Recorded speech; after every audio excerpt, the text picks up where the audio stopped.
So becoming a parent is by far one of the best things you'll ever do, but it's also the hardest. It is such a steep learning curve. All things are ready if our minds so be it. That's from William Shakespeare's Henry V, and basically all that means is be prepared.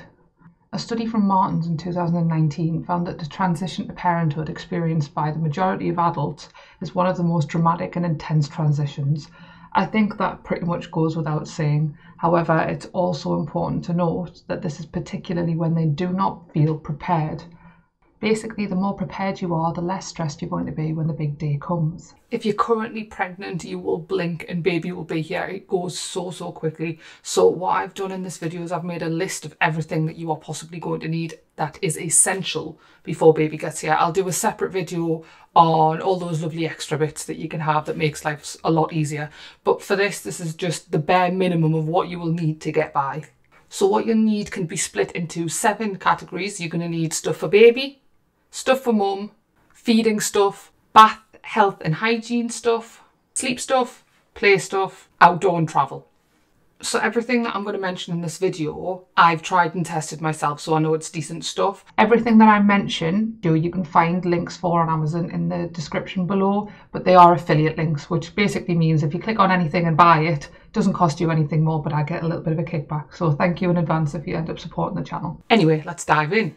So first of all, things you're going to need for baby. Well, you're going to need baby's clothes. I would suggest 6 or 7 vests, 6 or 7 baby grows. Vests go on first and they are legless, so you don't have any legs on them. They can come with both long and short sleeves. And sleep suits have got the little legs and booties included in them. And sometimes you'll find that they've got the little mittens that you can fold over on the hands to stop baby scratching face. I would really recommend getting the ones with mittens, because if you get separate mittens, they're just so hard to keep on. You're also going to need 2 cellular blankets to keep baby warm, and you'll need 2 or 3 pairs of socks and scratch mittens.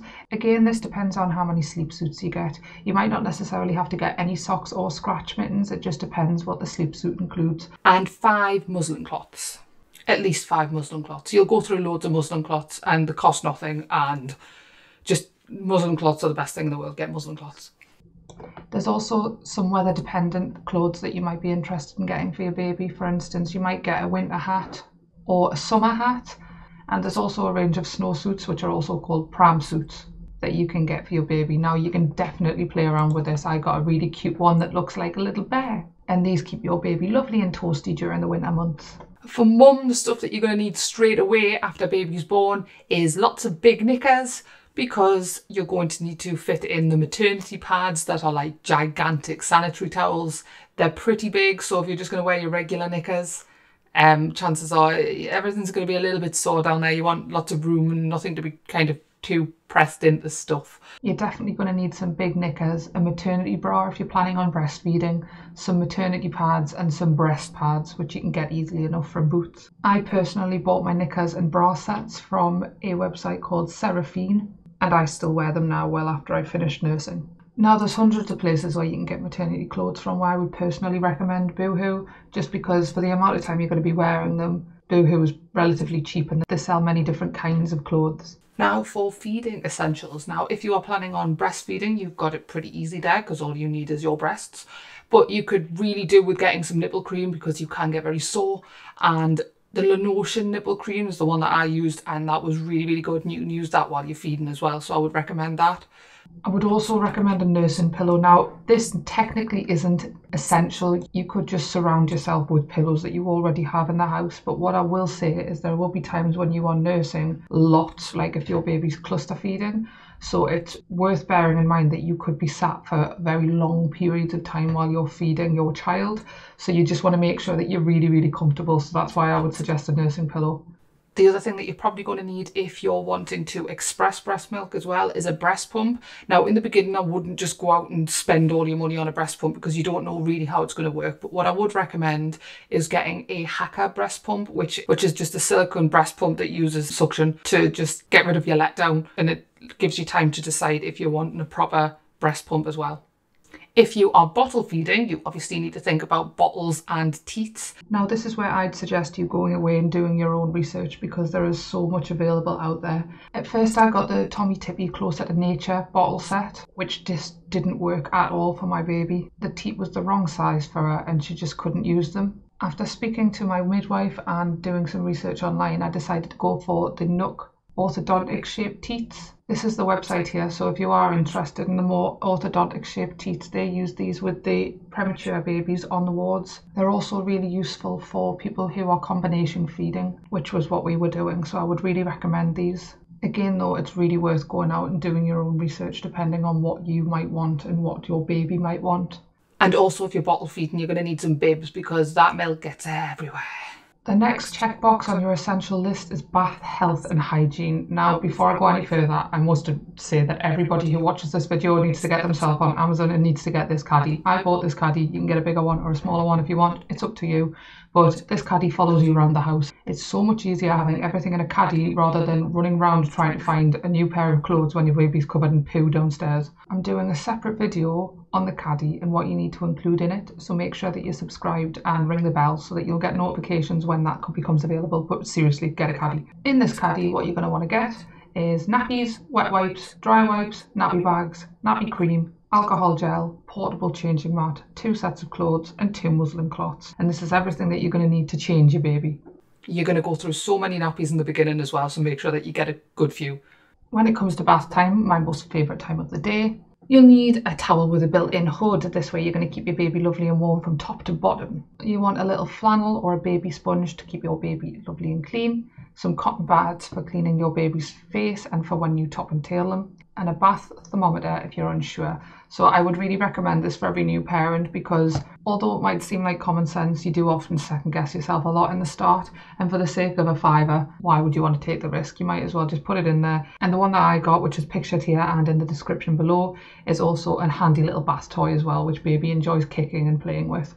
Now this one's not essential, so do skip forward to the next one if you want, but this is the Snuggle Bath and Stand. So I'm nearly 6 foot tall, so when I bath my baby, bending over to try and bath them all the time just wasn't good for me at all. So if you're willing to spend that extra little bit of money, it is worth getting this bath and stand. It makes bathing babies so much easier. In regards to health, all I would really recommend here is a Tommy Tippy baby healthcare kit, which just comes with everything that you need in it. The kit includes a digital oral thermometer, it's got a nasal aspirator, baby scissors, nail clippers, emery boards, a baby toothbrush and a baby brush and comb set. It also comes with instructions on how to use the thermometer and the nasal aspirator. So it's just a really good buy for less than a tenner, and it all comes in one handy travel kit, so everything's all together and it just lives in my little baby bag, just in case I ever need it. The other thing that you're probably going to want to think about is baby paracetamol or ibuprofen, something like Calpol. Obviously always seek a doctor's advice before you use it and always read the instructions. It's not recommended for children under the age of 2 months.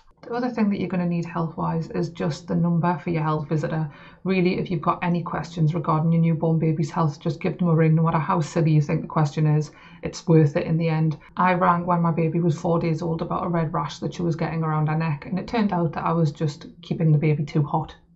I was told to take some layers off her, and lo and behold, rash went away. For your sleep essentials, you're going to need something for your baby to sleep in. So in our house, we have a Moses basket in the living room, and we've got a next to me crib in the bedroom. That's what you're going to need for the first few months. Obviously, as your baby gets a bit bigger, you're going to need a cot in the nursery. The next to me crib was absolutely amazing. It's got this little feature where you can fold down the side of it so that you are right next to your baby without being in the same bed as your baby. It's recommended by all the safe sleeping organisations, and if you want more information about safe sleeping, then you can go on the Lullaby Trust's website where you can find all the information that you need there. And then obviously you need a mattress and bedding for the cot as well. And you're also going to need a room thermometer. So the one that I would recommend is the Grow Egg. So I use that more as a nightlight now. So again, it's sort of common sense. If you're too hot, baby's probably too hot. If you're too cold, baby's probably too cold. However, in the very beginning, it does take some getting used to, and you don't quite know whether or not your baby wants to be warmer or whether your baby wants to be colder. So having that room thermometer just really helped to get the balance. It also comes with a handy guide of how many layers your baby should be in depending on what the temperature is, which was really helpful for me. And now, even though we don't use the Grow Egg necessarily for a thermometer, it's still a really good red light for the night light. Obviously for a night light, you want more red lights than what you want blue lights because blue lights keep you awake. The next thing is play, and this is definitely the most affordable thing that you can buy because newborn babies are very easily stimulated. All you need for play is yourself. Talking, singing, reading, all of these things are perfect to interact with your newborn baby. So in the beginning, you're not going to need lots of toys, rattles, teddies, like stimulating things like that. You can wait a few months before you introduce them because you're going to be the most interesting thing to your baby. Remember, everything that your baby is experiencing is completely new. The first time my baby ever saw her reflection in the mirror, she had no idea it was her. She just thought it was another baby. But my God, that was hours of entertainment. So don't feel the need to go out and buy all of this stuff because realistically, you can stick them in front of a mirror or make faces or sing songs, and that is your baby entertained for at least the first 2 months. So the last thing that we're going to talk about is outdoor and travel. So it's really important that not only your baby gets out, but that you get out the house as well. Walking's really, really good for both of you. Again, your baby's never seen the outside before. Oh my God, what's that? A bird? That's the most fantastic thing I've ever seen in my life. Going back to the play, it can be really stimulating to take your newborn baby out for a walk. And the rocking motion in the pram and the carry cot is a really good way of kind of getting them to sleep in the very beginning. Yeah, you're going to need a pram and a carry cot. You'll probably need a pushchair as well. But yeah, we're just talking about things that you're going to need straight after baby's born. So a pram and a carry cot are more than enough. If you drive and you're planning on going further afield with baby, then you're going to need a car seat as well. So make sure that when you get the car seat that you either have ISOFIX spaces inbuilt into your car that you can slide the car seat into, or that you've got a base that's compatible with your car. If you do have a car and you're planning on going out and about, make sure that you've got some kind of blind or shield for the window so that on sunny days your baby's not blinded by any sunshine that's coming in through the car window as well. Now that's everything that you're definitely going to need before your baby's born. I know it's quite a long and comprehensive list, and like I said, I've left links in the description below to everything that I've mentioned in case you fancy buying it. Let me know if you think that I've missed anything off. Like I said, I am going to be doing a separate video on other things that I couldn't live without, so like a baby bath and stuff like that. But realistically, if you're just looking for the essential list, as long as you have a bath or even a sink, you can wash your baby in a bath or even a sink. This is just sort of a really small list of everything that you're definitely going to need before baby arrives. So I hope you found it helpful. Let me know if I've missed anything off, and I'll catch you next time. Happy parenting. Bye.